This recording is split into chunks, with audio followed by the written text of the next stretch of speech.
السلام عليكم ورحمة الله وبركاته. الحمد لله نحمده ونستعينه ونستغفره ونؤمن به ونتوكل عليه ونعوذ بالله من شرور أنفسنا ومن سيئات أعمالنا.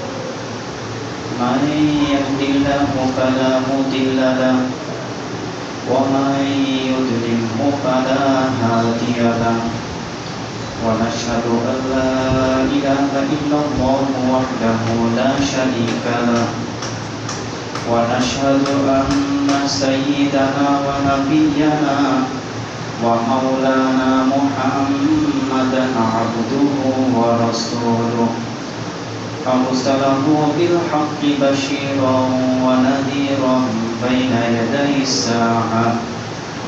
من يطع الله ورسوله فقد رشد ومن يعصهما فقد غوى. وقد قال الله تعالى في كلامه المجيد وفرقانه الحميد: إن الله وملائكته يصلون على النبي يا أيها الذين آمنوا صلوا عليه وسلموا تسليما. اللهم صل على محمد وعلى آل محمد كما صليت على إبراهيم وعلى آل إبراهيم إنك حميد مجيد. اللهم بارك على محمد وعلى آل محمد كما باركت على إبراهيم وعلى آل إبراهيم إنك حميد مجيد. أما بعد, আল্লাহ রাব্বুল আলামিনের দরবারে শুকরিয়া আদায় করি যিনি আমাদেরকে রব্বুল আলামিনের ঘরে আসার এবং বসার তৌফিক দান করেছেন। এই জন্য অন্তর থেকে শুকর আদায় করি আলহামদুলিল্লাহ।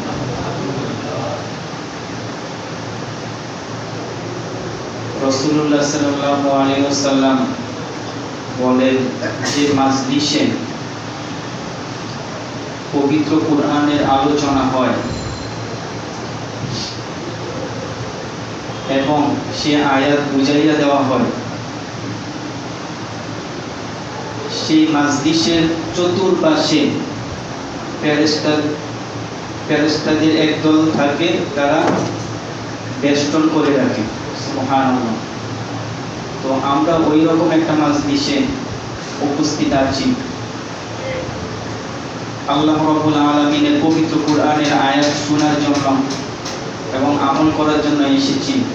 তো আমরাও আমাদের চতুর্পাশে ফেরেশতারা কি বেষ্টন করে রেখেছেন এবং তারপরে বর্ণনায় বলেন যে আল্লাহ তাআলা এত সাকিনা অর্থাৎ প্রশান্তি নাযিল করেন যে আল্লাহ তাআলা পুরো মাজলিসকে বেষ্টন করে রাখেন, অর্থাৎ এত প্রশান্তি নাযিল করেন আল্লাহ তাআলা।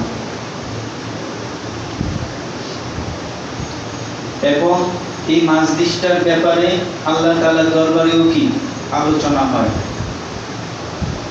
তো আলোচনার শেষ দিকে আল্লাহ তাআলা ফেরেশতাদেরকে বলেন যে তোমরা সাক্ষী থাকো, এই মাজলিসে যারা উপস্থিত ছিল তাদের প্রত্যেকের জীবনের গুনাহ কি ক্ষমা করে দেওয়া হলো। তবে একটা বিষয় খেয়াল রাখা যে কোন গুনাহটা আমার কি ক্ষমা করেছে। গুনাহ থাকে কি দুই রকম, একটা হচ্ছে সগীরা আর একটা হচ্ছে কাবীরা। তো কাবীরা গুনাহ বলা হয় সেটা তওবা ছাড়া কি মাফ হয় না, আর সগীরা গুনাহ এই যে মাজলিসে কোরআনের আয়াত শুনলাম আল্লাহ তাআলা ওই বর্ণনাটাই কি করলেন যে সগীরা গুনাহ কি মাফ করে দেওয়া হয়, আর কবিরা গুনাহ মাজলিসে বসলেই কি মাফ হয় না, সেটার জন্য তওবা করতে হয়। তো আল্লাহ তাআলা আমাদেরকে এরকম একটা বরকতপূর্ণ মাজলিসে আসার বসার তৌফিক দান করেছেন, এই জন্য অন্তর থেকে শুকর আদায় করি আলহামদুলিল্লাহ। আল্লাহ রাব্বুল আলামিন বলেন, ওয়ালিল্লাহি আলান নাসি হিজ্জুল বাইতি মান ইসতাতাআ ইলাইহি সাবিলা। এই আয়াতটা হচ্ছে হজ বিষয়ে। সামনে আমাদের একটা বড় আমল কি, হজ সম্পর্কে। তো এই হজ সম্পর্কে জানা না থাকলে আমল করার আগ্রহ থাকবে না। হজ সম্পর্কে জানা থাকলে দেখা যায় আমল করার আগ্রহ, অথবা কি সিস্টেমে করলে আল্লাহ তাআলা সেই হজটা কবুল করবেন, এই বিষয়গুলো জানা থাকলে আমল করাটা কি আমাদের জন্য সহজ হবে। এই আয়াতের অর্থ হলো, যে সমস্ত মানুষ বাইতুল্লাহ শরীফের জিয়ারতে যাওয়া এবং আসার, সারমর্ম হলো কি, যে বাইতুল্লাহ যাওয়ার এবং আসার সামর্থ্য রাখে। সামর্থ্যটা হচ্ছে দুই রকম, একটা হচ্ছে আর্থিক আর একটা হচ্ছে শারীরিক। আর্থিক বলা হয় আপনি ওই জায়গায় যাওয়ার এবং আসার খরচটা থাকা, আর শারীরিক আপনি এত দুর্বল যে ওই জায়গায় যাবেন তো দূরের কথা, আগে কি কোনো একটা ঘটনা করতে পারেন অথবা অসুস্থ হয়ে পড়ে থাকতে পারেন। তো এইরকম সক্ষমতা না থাকলে আপনার উপর কি ফরজ না, অথবা আপনি সেই হজটা অন্যের মাধ্যমে করাতে হবে। তো এই আয়াতের সারমর্ম হলো সামর্থ্য থাকা। সামর্থ্য দুই রকম, একটা হচ্ছে টাকা পয়সার দিক থেকে আর একটা হচ্ছে কি শক্তির দিক থেকে। তো এই দুইটা জিনিস একসাথে হওয়ার পর ওই ব্যক্তির উপর কি হজ ফরজ হয়। অর্থাৎ আপনার পরিবারের জন্য যে খরচটা থাকে সেটা তো ভরণ পোষণ হবে, তারপরে যে অতিরিক্ত টাকা থাকে সেটা দিয়ে আপনি বাইতুল্লাহ শরীফ যাওয়া এবং আসা এবং শরীরে শক্তি থাকা, এই দুইটা বিষয় থাকার সময় তখন ওই ব্যক্তির উপর হজ ফরজ। আমরা এতটুকু আয়াতটা কি জানলাম। তো আমাদের জানার বিষয় হচ্ছে এই যে হজটা, হজের একটা ইতিহাস কিভাবে হলো এবং এই হজের মাধ্যমে আমার ফায়দাটা কি। প্রথমে আমরা দুইটা জিনিস জানলাম। বেশিরভাগ মানুষই চিন্তা করে যে শেষ সময়ে হজে গেলে হয়তো কি ফায়দা বেশি। তো আমরা জানলাম যে শরীরে শক্তি থাকতে হবে। এখন আপনি এমন একটা সময় যাবেন আপনাকে আরো তিনজন কি ধরা লাগে, ওই সময় কি সেটা আল্লাহ তাআলা পছন্দ করেন না। করেন কিন্তু এমন একটা দুর্বল অবস্থায়, যেরকম আমরা কুরবানি দিয়ে থাকি, কুরবানির গরুতে কোনো রকম আঘাত না থাকা, কিন্তু দেখা যায় একটা মানুষ হালের বলদ সেটা আর চলেই না, তখন আল্লাহ তাআলা দিনের কবুল করার জন্য দিয়ে দেয়। এটা কি হয়? দুনিয়াতে এমন কোনো চাকরি নাই যেখানে একটা বৃদ্ধ মানুষকে কি ফোর্সের মধ্যে নেওয়া হয় না। তো দেখা যায় মানুষই কি ওই সময়ের ইবাদতটা কি অথবা কাজটা পছন্দ করে না। সবসময় যুবক অবস্থায় কি একটা ফোর্সের মধ্যে নেওয়া হয়। আর্মির মধ্যে বলেন, যত ফোর্স থাকে সব ফোর্সের মধ্যে কি যুবক অবস্থায় নেওয়া হয়। তো এই আয়াতে আল্লাহ তাআলা বলেন তোমার শরীরে শক্তি থাকা এবং কি টাকা পয়সা থাকলে তখন হজটা ওই ব্যক্তির জন্য ফরজ। যাই হোক, এই হজের একটা ঐতিহাসিক কি ঘটনা আছে। ঘটনাটা হলো এই, আল্লাহ রাব্বুল আলামিন এই দুনিয়া সৃষ্টি করার পর এই দুনিয়াতে প্রথম যারা বসবাস করেছেন আমরা কি জানি? এই দুনিয়াতে প্রথম যারা বসবাস করেছেন তারা হচ্ছে কি জিন জাতি।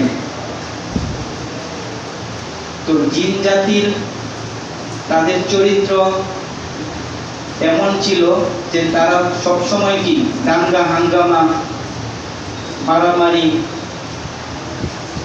কাটাকাটি ইত্যাদি ঝগড়া ফাসাদে সবসময় লিপ্ত থাকত। যে কারণে আল্লাহ রাব্বুল আলামিন এগুলোর বিস্তারিত বর্ণনা বহুত।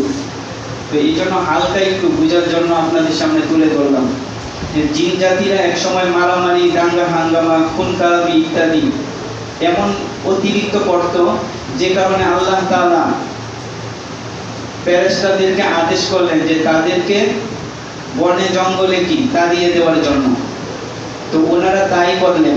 পরে আল্লাহ তাআলা হুকুম দিলেন যে ফেরেশতারা এই দুনিয়াতে বসবাস করত। প্রথম জাতি হচ্ছে জিন জাতি, দ্বিতীয় হচ্ছে ফেরেশতারা। তো ফেরেশতারা যখন এই দুনিয়াতে বসবাস করতে থাকলেন, তো পড়া অবস্থায় এক সময় তাদের মধ্যে আলোচনা হতে থাকলো যে আল্লাহ তাআলার যত মাখলুক আছে সমস্ত মাখলুকের মধ্যে ফেরেশতারাই উত্তম। এই একটা আলোচনা হলো। আলোচনাটা কেন? যে জিন জাতি অতীতে তাদের কর্মকাণ্ডের কারণে আল্লাহ তাআলা এই জায়গা থেকে দূরে সরিয়ে দিলেন, অর্থাৎ তারা পাপে লিপ্ত হয়। জিন জাতি ছাড়া অন্য কোনো প্রাণী পাপে লিপ্ত হয় না। তো ফেরেশতারা বিবেচনা করে দেখলেন যে আমরাই তো উত্তম, আমরা তো জীবনে গুনাহও করি না। তো এই আলোচনা হওয়ার তো আল্লাহ রাব্বুল আলামিন বললেন যে না, আমি এমন একটা জাতি তৈরি করব সেটা হবে সবথেকে উত্তম, আর সেই জাতিটাই হচ্ছে আমরা।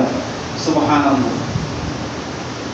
অর্থাৎ দুনিয়ার সমস্ত মাখলুকের মধ্যে মানুষকে আল্লাহ তাআলা উত্তম জাতি হিসাবে সৃষ্টি করেছেন।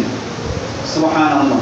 তো আমরা জানলাম যে ফেরেশতারা তো গুনাহই করে না, তাও উত্তম হইতে পারলো না।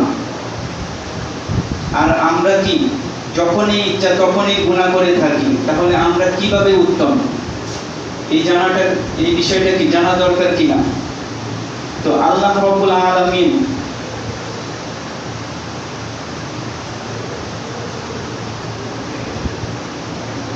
একটা জিনিস তাদেরকে বিভিন্নভাবে বোঝালেন, ফেরেশতাদেরকে। অর্থাৎ মানুষ গুনাহ করতেও পারে এবং গুনার মজাও বুঝে, সেটার স্বাদ এবং মজা, এটার সাজা ইত্যাদি সব কিছুই বুঝে থাকার পরেও যে ব্যক্তি গুনাহ করে অথবা গুনাহ থেকে বিরত থাকে, ওই ব্যক্তিটাই হচ্ছে উত্তম। মানুষ জাতি গুনার সাজা মজা সব কিছুই বুঝার পরেও সে গুনাহ থেকে বিরত থাকে। এই গুনাহ থেকে বিরত থাকার কারণে ওই মানুষটা উত্তম। আর ফেরেশতারা গুনার মজা সাজা ইত্যাদি কোনো কিছুই বুঝে না, যে কারণে তারা গুনার মধ্যেও লিপ্ত হয় না। সে কারণেই তারা উত্তম না। অর্থাৎ আপনি সবকিছুই করতে পারবেন গুনাহ, এবং গুনার সাজা মজা ইত্যাদি সবকিছুই বুঝেন, কিন্তু এই কঠিন অবস্থাটা থেকে বিরত থাকাটা সবার পক্ষে সম্ভব না। আর যেই ব্যক্তি বিরত থেকে এই সম্ভব করে তোলে, ওই ব্যক্তিটাই হচ্ছে উত্তম। আমরা দেখি যে কিছু মানুষ গুনাহ করতে থাকে, কিন্তু তারা উত্তম না। কেন? আল্লাহ রাব্বুল আলামিন অন্য এক আয়াতে বলেন, ওয়ালাকাদ যারানা লিজাহান্নামা কাসীরাম মিনাল জিন্নি ওয়াল ইনস লাহুম কুলুবুন লা ইয়াফকাহুনা বিহা ওয়া লাহুম আ'য়ুনুন লা ইউবসিরুনা বিহা ওয়া লাহুম আযানুন লা ইয়াসমাউনা বিহা উলাইকা কাল আনআমি বাল হুম আযাল। এই আয়াতে আমরা জানি যে আল্লাহ রাব্বুল আলামিন বলেন, ওয়ালাকাদ যারানা লিজাহান্নামা কাসীরাম মিনাল জিন্নি ওয়াল ইনস, আমি বহু জিন এবং ইনসান সৃষ্টি করেছি জাহান্নামের জন্য। তাদের গুণাগুণ লাহুম কুলুবুন লা ইয়াফকাহুনা বিহা, তাদের অন্তর আছে, সেই অন্তরের হালাল হারাম বিবেচনা করে না। হালাল জানে কিন্তু হারামের মধ্যে লিপ্ত থাকে। তাদের কান আছে, কানে সবকিছু শুনে, শোনার পরেও পার্থক্য করতে পারে না। তাদের অন্তর আছে, ওয়ালাকুম আ'য়ুনুন লা ইউবসিরুনা বিহা, তাদের চক্ষু থাকা সত্ত্বেও তারা ফারাক করে না। তো এই তিনটা গুণ থাকার কারণে ওই ব্যক্তিটা হচ্ছে কি চতুষ্পদ জন্তু থেকেও কি নিকৃষ্ট। একবার বললেন চতুষ্পদ জন্তু, আবার বললেন না তার থেকেও নিকৃষ্ট। কেন? চতুষ্পদ জন্তুর কি বিচার হবে না, তারা জাহান্নামে যাবে না, বিচার হলেও কি সেটা শেষ হয়ে যাবে, কিন্তু জাহান্নামে যেতে হবে না। কিন্তু মানুষ জাতি তারা বিচারও হবে এবং জাহান্নামেও কি যেতে হবে শাস্তির জন্য। তো এই জন্য আল্লাহ তাআলা বলেন যে ব্যক্তি গুনার কাজ করতে পারে, স্বাদ মজা ইত্যাদি সবকিছু জানা সত্ত্বেও সে গুনাহ থেকে বিরত থাকে, ওই মানুষটাই হচ্ছে কি উত্তম। সুবহানাল্লাহ। তো অন্য যত জাতি আল্লাহ তাআলা মাখলুক সৃষ্টি করেছেন, কাউকে গুনাহ করার মতো কি ক্ষমতা দেন নাই। যেরকম একটা উদাহরণস্বরূপ দেখুন, একটা 5 বছরের বাচ্চা, তার সামনে একটা যুবতী মেয়ে রাখা হয়, একটা ঘরের মধ্যে তালাবদ্ধ করে রেখে দেওয়া হয়, সে কি পাপ কাজে লিপ্ত হবে? তার মধ্যে তো অনুভূতিই নাই। এখন আপনারাই বলুন, তাকে কি পুরস্কার দেওয়া যায় বাচ্চাকে? তার মধ্যে অনুভূতি নাই, পুরস্কারটা দিবে নেই বা কি? কিন্তু যখন একটা যুবক আর একটা যুবতী একটা ঘরে রেখে দেওয়া হয়, সে সবকিছুই কি বুঝে, বুঝার পরেও সে গুনাহ থেকে বিরত থাকলো, তখনই না তাকে পুরস্কার দেওয়া যায়। তো আল্লাহ রাব্বুল আলামিনও এই বান্দাদেরকে গুনাহ করতে পারে, সবকিছুই করতে পারে, কিন্তু গুনাহ থেকে বিরত থাকার ফল বিশাল। অর্থাৎ যেটা ফেরেশতারা কি গুনাহ করার মতো কি একটা শিশু বাচ্চার মতো, গুনার কোনো অনুভূতিও নাই, মজাও বোঝে না, সাজাও বোঝে না। এই জন্য ফেরেশতা জাতি কি গুনাহ না করে উত্তম হইতে পারে না। অর্থাৎ তারা সারা জীবন গুনাহ না করলেও কি উত্তম না, আর আমরা গুনাহ থেকে বিরত থেকে ততটুকু উত্তম। সুবহানাল্লাহ। তো কাজেই আল্লাহ রাব্বুল আলামিনের দরবারে ফেরেশতারা প্রশ্ন করেছিলেন যে আমরা তো উত্তম, ফেরেশতা জাতি কি আলোচনা হয়েছিল না যে আমরা উত্তম, কিন্তু রব্বুল আলামিন আপনি আবার কোন জাতি সৃষ্টি করেছেন, তারা কেন কিভাবে উত্তম হবে? এই যে একটা প্রশ্ন করার কারণে আল্লাহ তাআলা বিভিন্নভাবে তাদেরকে বোঝালেন যে মানুষ জাতি এই কারণে উত্তম, গুনাহ করতে পারে কিন্তু গুনাহ থেকে বিরত থাকার কারণে ওই ব্যক্তিটা কি উত্তম। তো ফেরেশতারা দেখলেন যে ঠিক গুনাহ থেকে বিরত থাকা আল্লাহ তাআলা তাদেরকে বিভিন্নভাবে বোঝালেন, এই জন্য অনুচিত, অর্থাৎ এইরকম প্রশ্ন আল্লাহ রাব্বুল আলামিনকে করেছিলেন, এই জন্য তারা কি ক্ষমা স্বরূপ আল্লাহ তাআলার কাছে একটা কি আবেদন করলেন, কি যে আল্লাহ রাব্বুল আলামিনের কাছে আবেদন করলেন 7 আসমানের উপরে বাইতুল মামুর নামে একটি কি মসজিদ নির্মাণ আছে, সেটা তওয়াফের মাধ্যমে আল্লাহ রাব্বুল আলামিনের কাছে কি ক্ষমা চাইবেন অনুচিত প্রশ্ন করার কারণে। আমার কথাটা হয়তো বুঝেন নাই। 7 আসমানের উপরেও কি একটা মসজিদ আছে, সেই মসজিদটা হচ্ছে কি বাইতুল মামুর।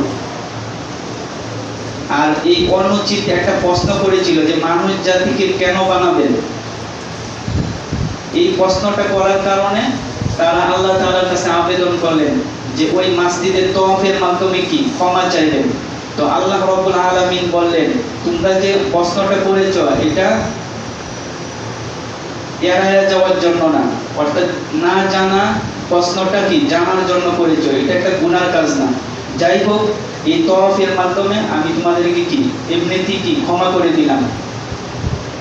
আবার এই বিষয়টা যখন ফেরেশতারা বুঝলেন, তখন আল্লাহ রাব্বুল আলামিন একটা আয়াত নাযিল করলেন, ওয়া ইয কুলনা লিল মালাইকাতি ইসজুদু লি আদম ফাসাজাদু ইল্লা ইবলিস। আল্লাহ রাব্বুল আলামিন বললেন যেহেতু তোমরা মানুষ জাতি উত্তম এই বিষয়টা জেনেছো, এই জন্য আদমকে কি সম্মান করো। ওয়া ইয কুলনা লিল মালাইকাতি ইসজুদু লি আদম, অর্থাৎ সমস্ত ফেরেশতারাই কি আদম আলাইহিস সালামকে কি একটা সেজদা দিলেন আল্লাহ তাআলার হুকুমে।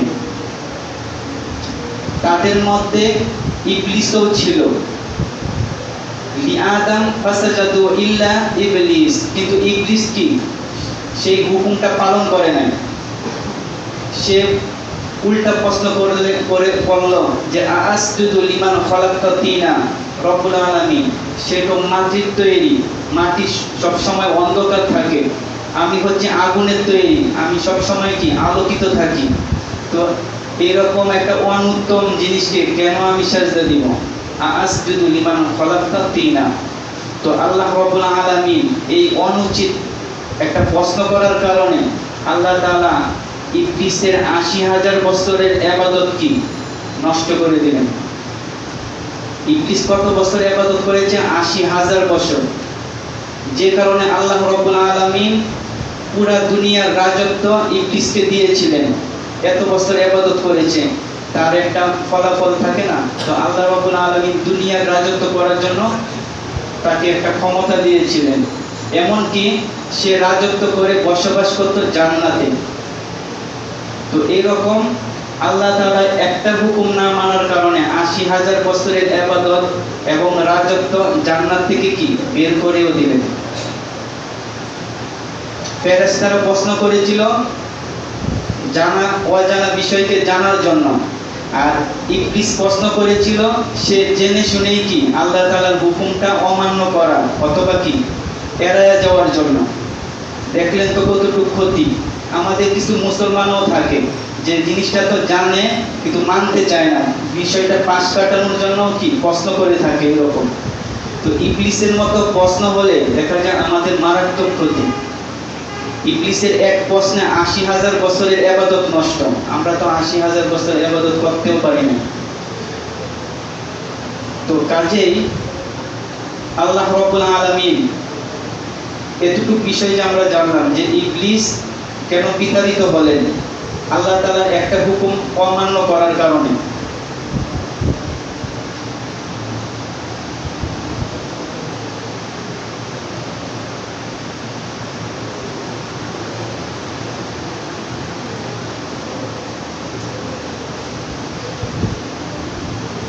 অন্য এক হাদিসে আছে আল্লাহ রাসূল সাল্লাল্লাহু আলাইহি ওয়াসাল্লাম বলেন, মানুষের একটা রোগ, না জানা একটা কি রোগ, আর সেই রোগের চিকিৎসা হচ্ছে কি প্রশ্ন করে জানা।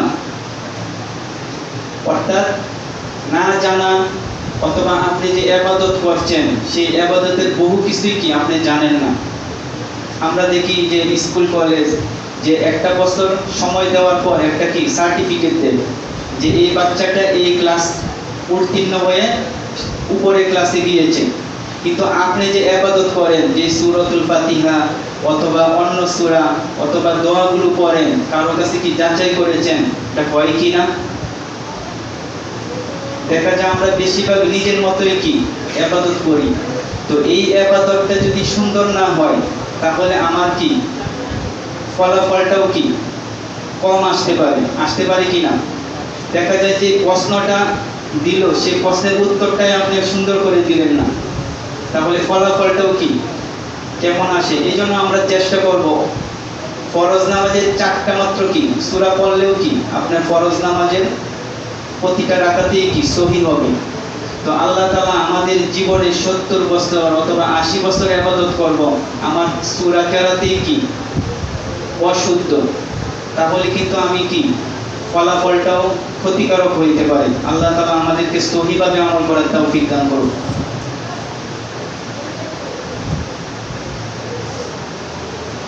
তো এই কারণে আল্লাহ রাব্বুল আলামিন মানুষকে সৃষ্টি করেছেন, মানুষের ভিতরে বড় একটা গুণ দিয়েছেন কি সে মানুষটা গুনাহ করতেও পারে, গুনাহ স্বাদ মজা সাজা ইত্যাদি সবকিছুই কি এই গুণটা একমাত্র মানুষ জাতিকে আল্লাহ রাব্বুল আলামিন দিয়েছেন।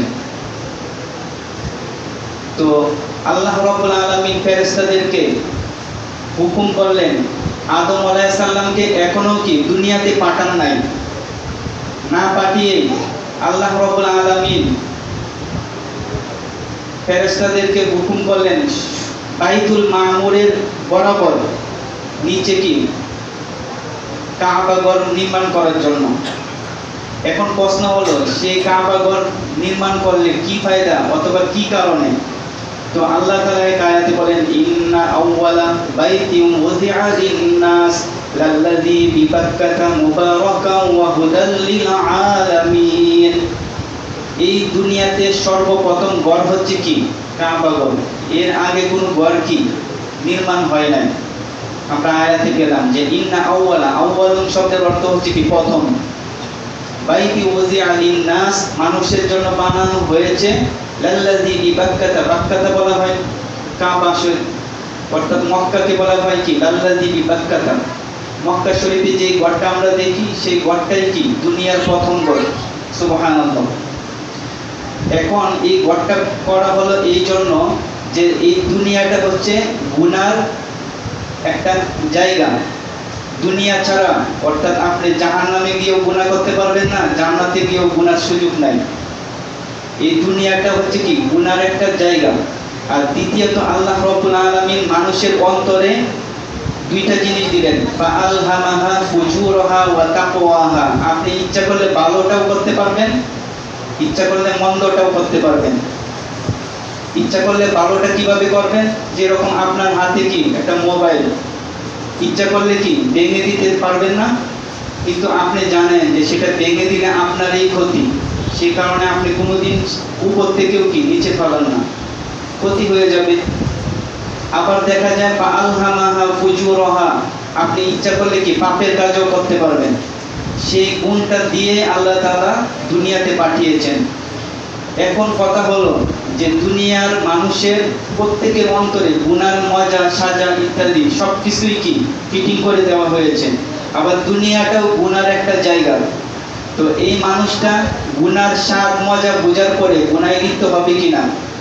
হয়ে যেতে পারে। এখন সেই ব্যক্তি গুনায় লিপ্ত হলে ফেরেশতাদের মতো ৭ আসমানের উপরে যাওয়া ওই ব্যক্তির পক্ষে সম্ভব? এক একটা আসমানের দূরত্ব ৫০০ বছরের রাস্তা। তো এরকম করে ৭ আসমানের উপরে যাওয়া ৭,০০০ বছরের রাস্তা। এতটুকু সময় যাওয়া তো আমার হায়াতেই হবে না। তো এই জন্য আল্লাহ রাব্বুল আলামিন দয়া করে, মায়া করে, কোনো বান্দা যদি পাপে লিপ্ত হয়, ৭ আসমানে বাইতুল মামুরে এসে তওয়াফ করাও তার পক্ষে সম্ভব না, তার জীবনে ক্ষমা নেওয়াটাও কি অসম্ভব। এই জন্য বাইতুল মামুরের বরাবর আল্লাহ রাব্বুল আলামিন দয়া করে, মায়া করে কাবা ঘর কি নির্মাণ করলেন। এখন হাদিসে আছে আল্লাহ রাসূল সাল্লাল্লাহু আলাইহি ওয়াসাল্লাম বলেন যে কোন ব্যক্তি এই কাবা ঘর হজ করতে যাবে, অর্থাৎ অতীতে যত পাপ করেছিল এবং বর্তমানে তওবা করে জীবনে আর এই পাপগুলো কি করবে না, এক নাম্বার। দ্বিতীয় নাম্বার হচ্ছে বেহায়াপনা, অশ্লীল অবস্থায় চলা, এই কাজগুলো থেকে বিরত থাকা। যখন ওই ব্যক্তি এই দুইটা কাজ করবে এবং বাইতুল্লাহ ঘর থেকে কি তওয়াফ হজের মাধ্যমে ফিরে আসবে, তো ওই ব্যক্তির অবস্থাটা কেমন হবে? আল্লাহ রাসূল সাল্লাল্লাহু আলাইহি ওয়াসাল্লাম বলেন, একটা বাচ্চা যখন জন্ম নেয়, জন্ম নেওয়ার পর তার জীবনে যে রকম গুনাহ থাকে না, বেগুনাহ মাসুম থাকে, তো ওই ব্যক্তিটাও হজ করার পর যখন ফিরে আসবে তার জীবনেও কি কোনো গুনাহ থাকবে না। হজের ফায়দাটা কি আমরা বুঝলাম তো? তো এই জন্য আল্লাহ রাব্বুল আলামিন এই বাইতুল্লাহ নির্মাণ করেছেন যেন জীবনের গুনাহ ক্ষমা করার একটা সুযোগ থাকে বান্দার।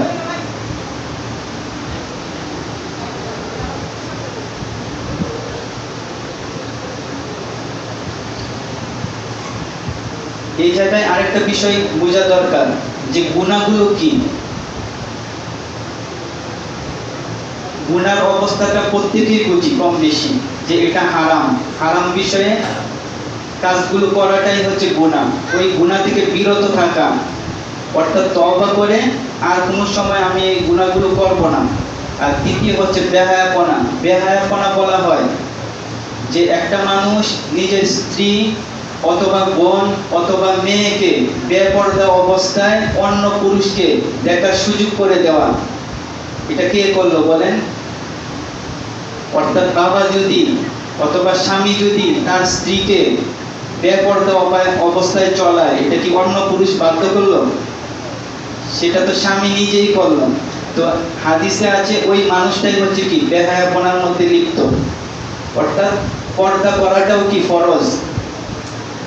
আল্লাহ তাআলা এক আয়াতে বলেন ওয়াকরনা ফি বুয়ুতিকুন্না ওয়ালা তাবাররাজনা তাবাররুজাল জাহিলিয়াতিল উলা।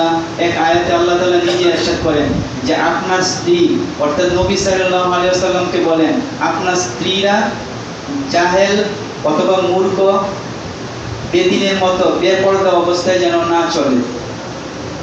অর্থাৎ আপনি 7 লাখ টাকা দিয়ে, আমাদের এখান থেকে হজ করলে কত লাগে? 7 লাখ টাকা অথবা কম বেশি। তো এতটুকু 7 লক্ষ টাকা খরচ করে যে আপনি হজ করবেন এটাও ফরজ, আবার পর্দা করাটাও কি ফরজ। এই জায়গায় 7 লক্ষ টাকা কি খরচ হয় না, দুইটাই সমান ফরজ। তো কাজে এই বেহায়াপনা থেকে বিরত থাকাটাও একটা গুরুত্বপূর্ণ কি আমল। যখন ওই ব্যক্তি পাপ কাজ থেকে বিরত থাকবে এবং বেহায়াপনা থেকে বিরত থাকবে, আল্লাহ রাসূল সাল্লাল্লাহু আলাইহি ওয়াসাল্লাম বলেন একটা বাচ্চা জন্ম নিলে যেমন গুনাহ থাকে না তার জীবনে, ওই মানুষটা হজ করার পরেও কি তার জীবনে গুনাহ থাকবে না। সুবহানাল্লাহ। তো এই বিষয়টা বোঝার জন্য একটা হাদিসের ঘটনা আপনাদের সামনে তুলে ধরি। নবী সাল্লাল্লাহু আলাইহি ওয়াসাল্লামের দরবারে একজন নতুন মুসলিম, নতুন সাহাবী, তিনি ইসলাম গ্রহণ করার পর আল্লাহ রাসূল সাল্লাল্লাহু আলাইহি ওয়াসাল্লামের দরবারে এসে বললেন যে আমি অতীতে কাফের অবস্থায় ব্যভিচারী, জিনা ইত্যাদি বহু পাপ করেছি, সব কাজ থেকে কি আমি বিরত থাকব। অর্থাৎ যে গুনাহগুলো আগে করেছি এখন আর সেই গুনাহ আমি করব না, ভালোভাবে চলব। কিন্তু আল্লাহ রাসূল সাল্লাল্লাহু আলাইহি ওয়াসাল্লামের দরবারে একটা জিনিস পেশ করলেন যে আগেও আমি কি জিনা করতাম, এখনো আমি করব, আপনার কাছ থেকে অনুমতি চাই। বুঝলেন তো? তো অনুমতি চাইতে এসে নবী সাল্লাল্লাহু আলাইহি ওয়াসাল্লাম তার পিঠে হাত দিলেন, দিয়ে বললেন তুমি যে জিনাটা করবা তো এই জিনাটা কার সাথে হবে? তখন সে বলে যে অন্য পুরুষের মা অথবা বোন অথবা মেয়ের সাথে। আচ্ছা, তখন আবার প্রশ্ন করলেন যে তোমার মা অথবা বোন অথবা স্ত্রীর সাথেও কি তাদেরকেও কি জিনা করার জন্য সুযোগ দেওয়া হবে, অর্থাৎ দিবা কিনা? তখন সে বলে সেটা তো আমার মান সম্মানে আঘাত লাগে। অর্থাৎ সে অন্যের মান সম্মান নষ্ট করবে সেটা তার খেয়াল ছিল না। যখন নিজের বিষয়টা উল্লেখ করলেন অর্থাৎ তখন বলে সে আমার মান সম্মানে কি আঘাত লাগে, আমার মায়ের সাথে জিনা করবে সেটা আমি পছন্দ করব না। তখন আল্লাহ রাসূল সাল্লাল্লাহু আলাইহি ওয়াসাল্লাম বলেন যে তোমার যে এরকম মান সম্মানে আঘাত লাগে ওই ব্যক্তির মান সম্মানে কি আঘাত লাগে না? তখন ওই সাহাবী একটু চুপ রইলেন যে এত গভীরভাবে আমি কি চিন্তা ফিকির করি নাই। অর্থাৎ এই পাপটা যে আমি করব এত গভীরভাবে আমি চিন্তা করি নাই যে আমারও যে এরকম সম্মান পূর্ণ হয় ওই ব্যক্তির সম্মানও কি নষ্ট হয়। কাজে ওই ব্যক্তি ওই সময়ে আল্লাহ রাসূল সাল্লাল্লাহু আলাইহি ওয়াসাল্লামের দরবারে বললেন যে আমি আগে যেরকম জিনা করতাম এখনো কি আর করব না, আপনার দরবারে এটা থেকেও আমি বিরত থাকবো এই পাপটা থেকে। তো এটাকেই বলা হয় কি বেহায়াপনা। আপনি আরেকজনের মান সম্মান নষ্ট করবেন, তাকে আপনি কেন দিবেন না? তো যখনই এই বিষয়গুলো থেকে বিরত থাকবে আল্লাহ তাআলা বলেন যে ওই ব্যক্তি হজ করলে কি তার জীবনের সমস্ত গুনাহ কি মাফ করে দেওয়া হবে। তো আল্লাহ তাআলা আমাদেরকে হজের মাধ্যমে যেন আমাদের জীবনের সমস্ত গুনাহ থেকে ক্ষমা নিতে পারি, আল্লাহ তাআলা আমাদের প্রত্যেককে তৌফিক দান করুন। আরও কিছু বিষয় ছিল ইনশাআল্লাহ সামনের সপ্তাহে আলোচনা করা হবে। যারা সুন্নত করি নাই, যারা সুন্নত করি নাই, আলহামদুলিল্লাহি রাব্বিল আলামিন।